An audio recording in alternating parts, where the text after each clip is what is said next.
O ministro do Supremo Tribunal Federal, Luiz Fux, ele resolveu atualizar todas as definições do que vem a ser vergonha alheia. Esta expressão fenomenal que nós criamos, valeu bem, né? Que se fala, né? Aquela sensação que a gente tem, já comentamos aqui, né?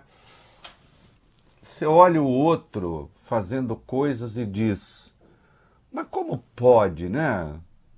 Como pode fazer e não se envergonhar?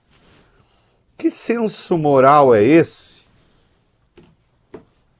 que permite, quando chega ao limite do ridículo, meu querido Valho Bene, dar mais um passinho, grande Arthur Kovritz? Estou no limite do ridículo, darei mais um passo. E o Fux fez isso. O Fux fez isso com destemor. Com destemor. Fux, que tem uma história controversa, a ele se atribui, numa entrevista a Mônica Bergamo, ele não o negou, que teria dito a José Dirceu que, se no Supremo, mataria as questões do mensalão no peito. E com isso não estou fazendo juízo de valor sobre José Dirceu. Acho que mesmo o mensalão, quando a gente vê, enfim, tinha ali já uma coisa muito complicada. Mas que diz que mataria no peito, e bom, não matou, né? Na verdade, virou o juiz de condenação no mensalão, no petrolão, de causas de muita gente pobre que passou ali pelas mãos do Luiz Fux, e ele negou habeas corpus. Ele sempre foi considerado um ministro punitivista. Ele ficou com o coração mole, por alguma razão, até agora, que a gente não sabe, com o Bolsonaro, com o bolsonarismo, com os golpistas. Aí se viu um Fux com o coração derretido. A época, por exemplo, do Petrolão, chamado Petrolão, aí não. Foi um furo deste programa, né, meu querido Valho Bene? O In Fux We Trust. Do Sérgio Moro conversando com Deltan Dallagnol. Deltan reproduzindo uma conversa que teve com o Fux, ainda tirando uma onda com o Fux, falou qualquer coisa como vamos tomar um café lá em casa, ou ele falou, sabe como são os cariocas? Tirou uma onda ainda, falando mal dos cariocas, o que eu absolutamente não endosso. E aí contou isso pro Moro, o Fux está com a gente, e ainda atacou o Zavascki, que já tinha morrido à época, segundo o Deltan Dallagnol. E Fux não teve dúvida em Fux. O Moro respondeu, in Fux we trust. Ele foi indicado, ele era candidato de Adriano Anselmo e de Sérgio Cabral ao STF. Candidato. Tinha o apoio deles. Tanto é que quando foi indicado, passou e tal, o Valho Bene, num ato de agradecimento, aplicou um ligeiro ósculo, Valho Bene, nos pés de Adriano Anselmo. Ósculo, Reiel, Valho Bene vai dizer daqui a pouco, né? Que é um ósculo. Um beijo. Um beijo. Beijinho, sim.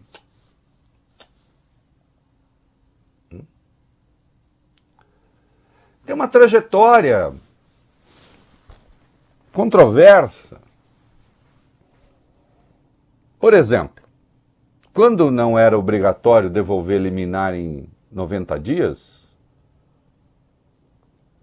devolver liminar, voto visto em 90 dias, o melhor, estendeu auxílio moradia para todos os membros do Ministério Público, para todos os membros do Judiciário, mesmo para quem morava na praça e que trabalhava. Isso custou quase 5 bilhões aos cofres públicos.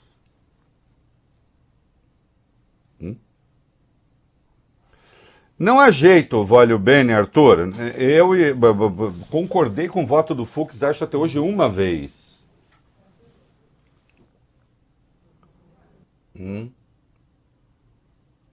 E aí hoje, depois de ter feito aquele papelão que fez, enquanto o tio Rei estava afastado, falando só por inteligência artificial, né, Vai Bene? Sim. Mas com minha inteligência natural, Arthur, claro. Sim, claro. Não, porque os textos eram meus, claro.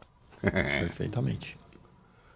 Depois de ter submetido seus pares a 14 horas, um voto de 14 horas, para inocentar Jair Bolsonaro de todos os crimes e condenar apenas Mauro Cid Braga Neto por tentativa de abolição do Estado de Direito.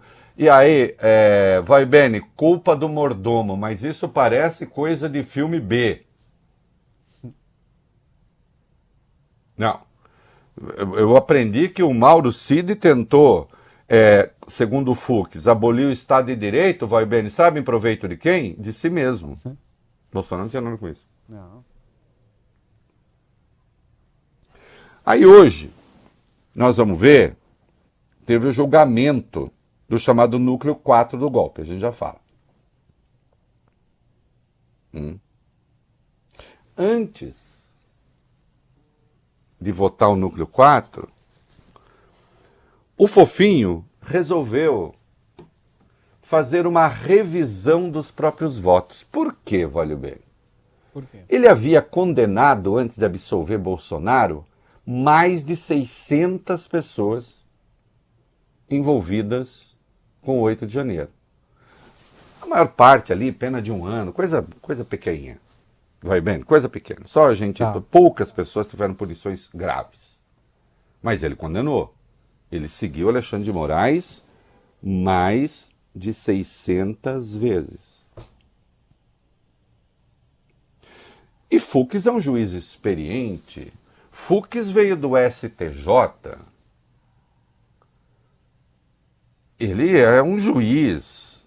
Ele não tem o direito de repetir a frase de uma camiseta que o Lobão criou uma vez, usando o verbo, um dos verbos mais feios da língua portuguesa, que eu não vou falar, eu vou usar assim, vou usar uma perífrase. Soltei pum, mas não fui eu. A camisa do Lobão não era bem essa. Né? Soltei pum, mas não fui eu. Ele não tem esse direito porque ele não é um juiz. Aliás, nenhum juiz tem esse direito. Porque se é juiz, supõe-se que tem competência para sê-lo. Mas ele tinha experiência. Como é que é? Ele faz uma revisão dos próprios... Constrangido, porque ficou chato para ele. Pô, como é que o senhor condena mais de 600 pessoas, peixes pequenos, e a hora de julgar o tubarão, o senhor faz esse vexame?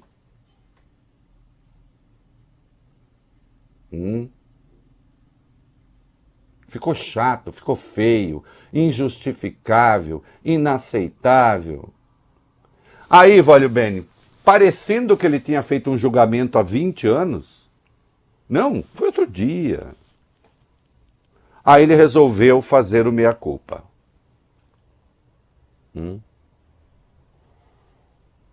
E errou. Diz que errou.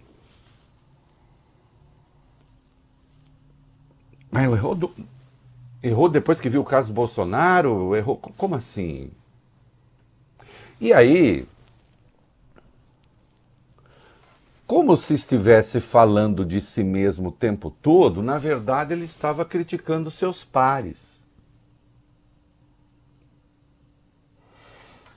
Transformando o fiz uma zagada em uma categoria de pensamento. Eu admito, vai bem, o cara pode errar, pode mudar de ideia, não sei o quê, mas depois usar a sua própria mudança de ideia para atacar todos os outros, como se ele tivesse descoberto alguma coisa que os outros não estão vendo. A Datavênia descobriu o quê, hein? Descobriu o quê? Tá a fim de criar confusão, tá a fim... E não é só isso, né? Resolveu fazer uma revisão gramatical também do voto dele sobre Bolsonaro. Aquele, olha bem, nós vamos falar de 14 horas. De 14 horas. Hã? Eu, então, valho bem, as voltas com minha voz, porque eu estava mudo. Você imagina eu mudo, valho bem. Ouvindo 14 horas de Luiz Fux.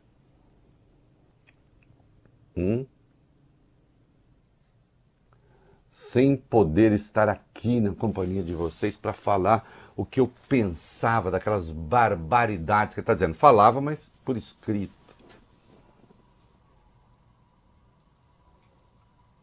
E aí, então, resolveu fazer um meia-culpa, que não é um meia-culpa, é culpa sua, é culpa dos outros.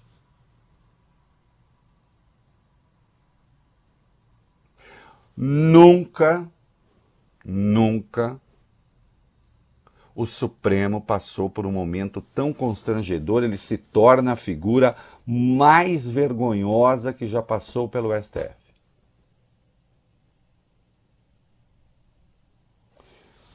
Não é para hostilizar, não é para protestar, não é para fazer nada. Para protestar, que eu digo rua, não sei o quê, é para fazer isso que eu estou fazendo aqui, análise. Análise. O senhor ignorou as provas, absolvendo Bolsonaro e os demais golpistas. E hoje ele também absolveu e de novo ignorou as provas. Votou contra as provas.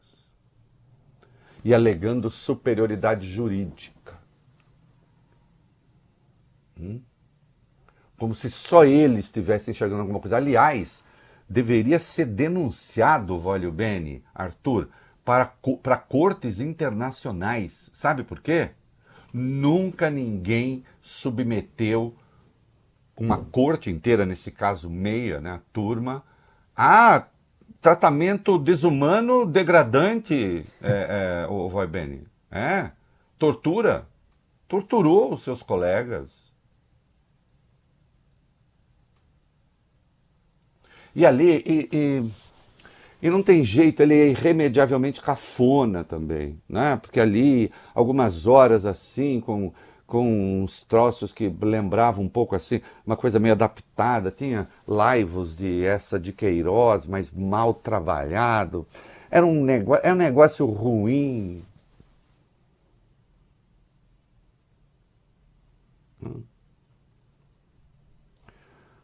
Mas é o seguinte, agora Fux, depois de ter condenado mais de 600 pessoas, e ter absolvido Bolsonaro, e de isso ter ficado chato, né? Veja você. Aí ele falou, então os outros também estão absolvidos. Claro que isso não o impede de, doravante, negar habeas corpus para quem é acusado de roubar um chocolate. Porque ele é um juiz severo. Ele sempre foi considerado um punitivista. Ele sempre foi considerado um homem muito duro com a legislação penal. Menos quando se trata de golpe de Estado. Aí o coração dele ficou mole. Se é coisa de que me orgulho, meu senhor, é de ter sido contra a sua indicação. Mas muito duro. Contra. E se há alguém que não me convenceu no curso de sua trajetória no Supremo, é Vossa Excelência. Que eu considero uma figura juridicamente desprezível. Merece respeito humano como qualquer pessoa. Merece ser deixado em paz como qualquer pessoa. Mas seus votos são desprezíveis. E o senhor ainda tem uma outra característica que eu considero detestável, é pernóstico. O pernosticismo é uma das piores falhas que pode haver numa pessoa. O Voibene vai dizer, está com o dicionário, né, Voibene? Estou te enchendo o saco. Não, eu abro aqui. A definição do que é uma pessoa pernóstica, do que é o pernosticismo, com as suas palavras de exceção, seu vocabulário supostamente elevado, seus raciocínios bobamente rebuscados, né? Que não busca clareza, busca impressionar. Não pode ver nada pior do que isso, também, num discurso.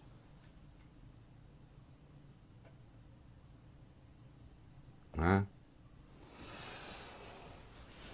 O que foi que ele fez? Vai lá.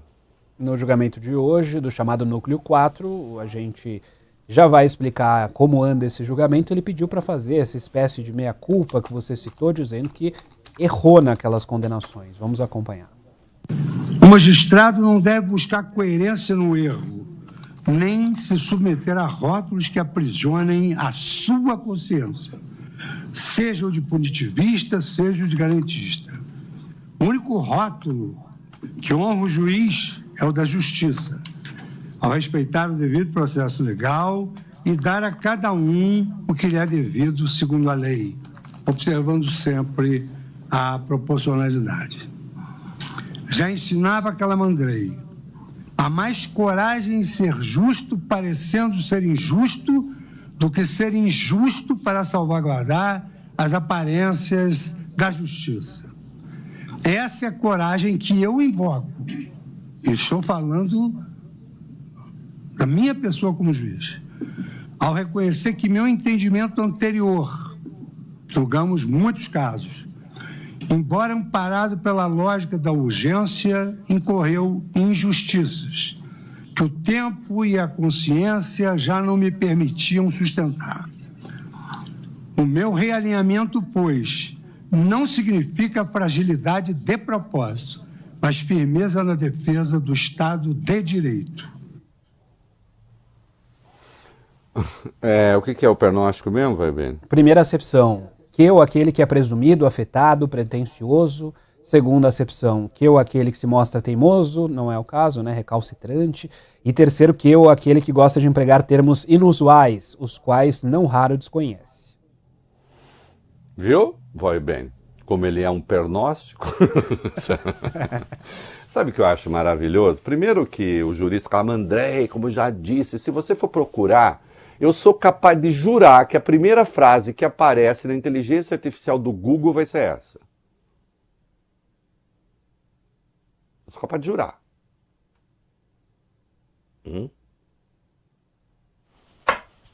Beleza, vou fazer isso. Quer ver?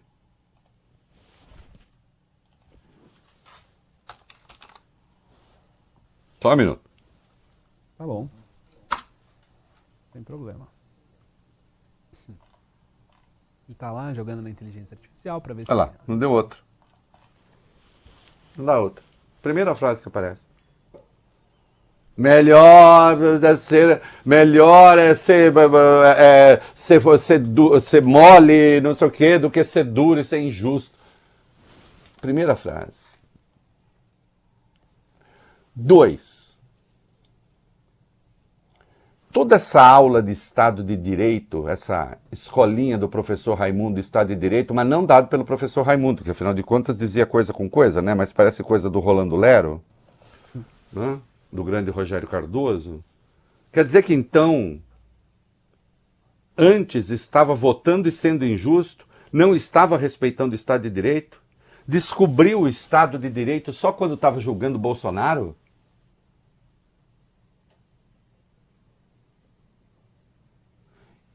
E constatando a inocência de Bolsonaro, constatou a inocência dos demais?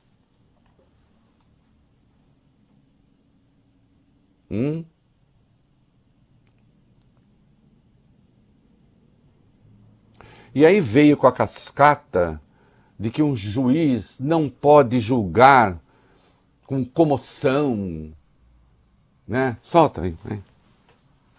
Por vezes, em momentos de comoção nacional, a lente da justiça se embacia pelo peso simbólico dos acontecimentos e pela urgência em oferecer uma resposta rápida que contenha instabilidade político-social.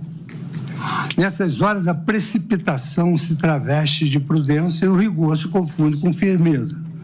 Mas o tempo, esse hábito silencioso e implacável, tem o dom de dissipar as brumas da paixão, revelar os contornos mais íntimos da verdade e expor os pontos que, conquanto movidos pelas melhores intenções, redundaram em injustiça, no meu modo de ver, e com a devida vênia e respeito a todos os votos dos eminentes pares e a manifestação de Sua Excelência, o Ministério Público.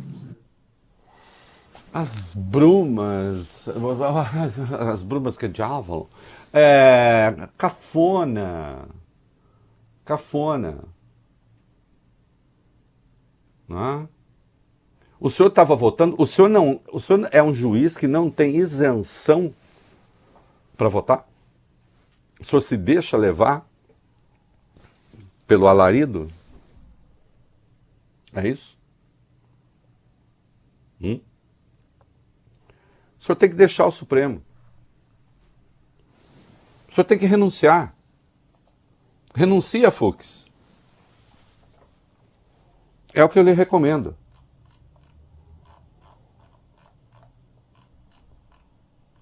Tem que renunciar. Sabe por que tem que renunciar? Porque está, insisto, confessando que é um juiz que se deixa intimidar.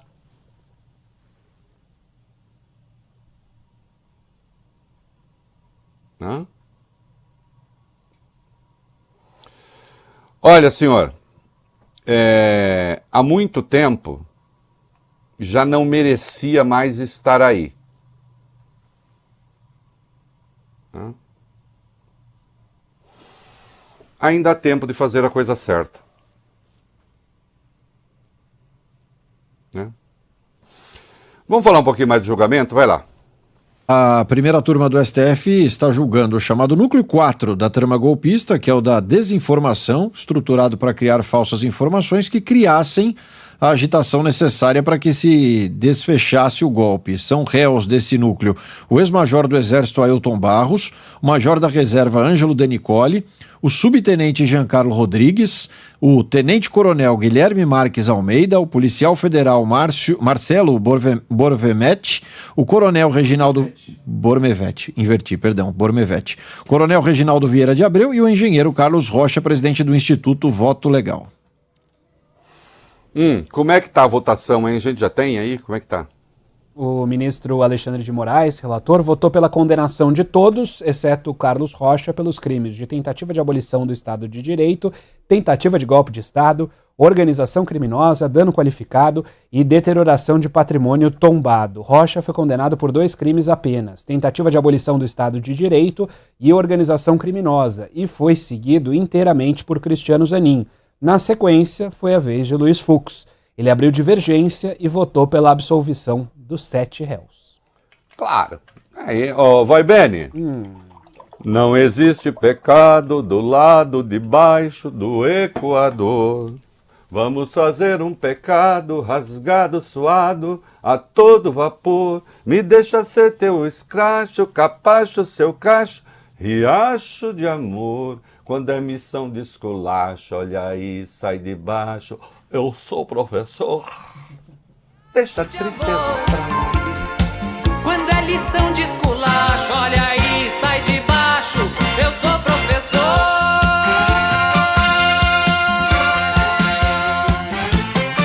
Deixa a tristeza pra lá, vem comer, me jantar. Sarapatel, caruru, tucupi, tacacá. Vê se me usa, me abusa, lambuza, que a tua gafuça não pode esperar. Deixa a tristeza pra lá, vem comer. comer, me jantar, sarapatel, Nossa, garoto. eu pensei numa cena agora, eu tenho até medo. Dantesco. Ai, sei lá, alguém cantando assim pro Bolsonaro, vê se me usa, lambuza. Não conseguirei mais fazer o programa agora. Tem coisas que a gente não pode imaginar. Imaginação perversa às vezes, sabe o que é? Os pensamentos intrusivos. Assim, o Alexandre votou, sabe, já falamos, né? E o Fux não acompanhou o voto do Zanin, ele estava muito ocupado, Volibene. Arthur, olha só. Era. Antes do voto do ministro Cristiano Zanin, Luiz Fux deixou a sessão alegando que tinha compromissos no STF. Ele ficou ausente por mais de 1 hora. Fux só retornou ao plenário para dar o seu voto, que começou às 14h, e disse o seguinte: levei em consideração o calendário e o horário que Vossa Excelência marcou, mas de toda sorte, meu compromisso é dentro do tribunal. Nós sabemos que dentro do tribunal nós ouvimos os votos, de sorte que quero pedir vênia, mas não é nenhuma desconsideração não estar presente. Vou ouvir o voto e, ao mesmo tempo, cumprir os compromissos dentro do tribunal, explicou Fux. Sem dúvida nenhuma. É uma pessoa notável.